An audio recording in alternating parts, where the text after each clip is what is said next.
Good morning, everyone, and thank you for joining us on Morning Markets from True Potential. Today I'm joined by Paul Durrans to discuss what's been happening in markets over the past 24 hours. So Paul, do you want to bring our listeners and our viewers up to date on what we saw in asset markets yesterday? Absolutely. Good morning. So what we saw mixed returns in global equities over the last 24 hours. Here in the UK, we saw a bit of weakness that was led by oil and gas. We saw a bit of weakness over the week, really, in the oil price. Started at $110 a barrel, and that's fallen to closer towards 100 now. We saw similar weakness in European equities for the same reasons. Slightly different picture in US equities. We saw positive returns in the end. They were down in the middle part of the day, but they finished up strong, which is good. We saw a bit of a rally within fixed income after more of a difficult week for government bonds, as we saw more interest rate hikes being priced in. And we also saw a bit of positive returns from gold as well. And I suppose the oil price is the interesting one that we've seen. I think it's 2 weeks now where we've seen the oil price consistently falling, with the Strategic Petroleum Reserve released last week. Absolutely. And then I suppose some of the news coming out of China this week, further lockdowns in Shanghai likely to influence demand. Yeah, absolutely. And we've got 26 million people in lockdown, which is an incredible start, really. Yeah, and that, I suppose, thinking about some of the other things we've been discussing, inflation, energy prices, might help on the margin in terms of the inflation rate looking forward, albeit the oil prices significantly up year on year. Absolutely, yeah.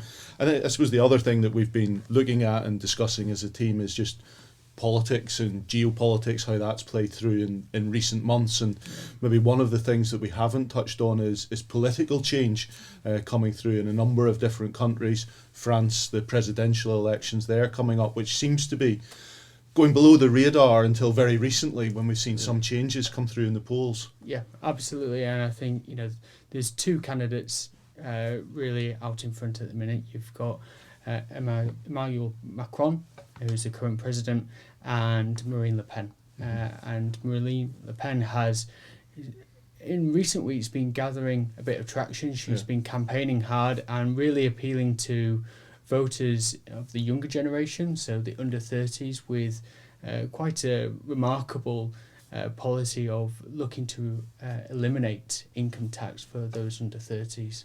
Something that might be quite an interesting policy to pursue if you can fund it. Certainly, it can be quite attractive for that age cohort. Absolutely, a lot of people have moved from the younger generation, have been attracted to come and work here in London, and so they're trying to get that young generation back, and with these kind of policies that can really help them boost their overall wealth with such policy. Something that's certainly not going to work for myself, but might work for you. Me. You wouldn't believe it, but all me. Surely not. So, but it's quite interesting because Marine Le Pen, not only with this policy, but some of her other policies have been ruffling some of the European Union members.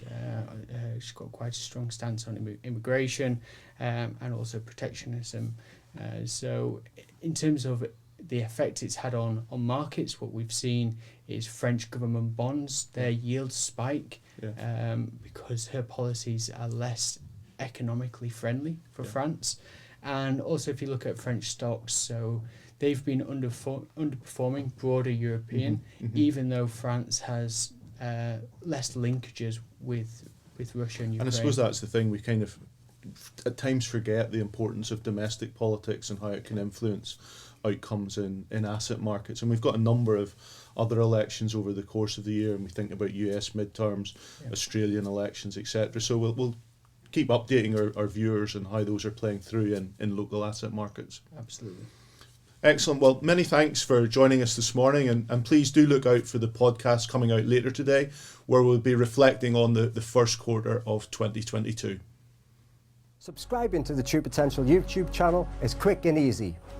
Simply go to the channel on your desktop or through the YouTube app on your phone and click the subscribe button. You can then press the notification bell symbol if you wish to be notified as and when new videos are released. Doing this is a great way to keep yourself updated with market developments and personal finance insights. Thank you to everyone who has subscribed, and we look forward to continuing to help you do more with your money.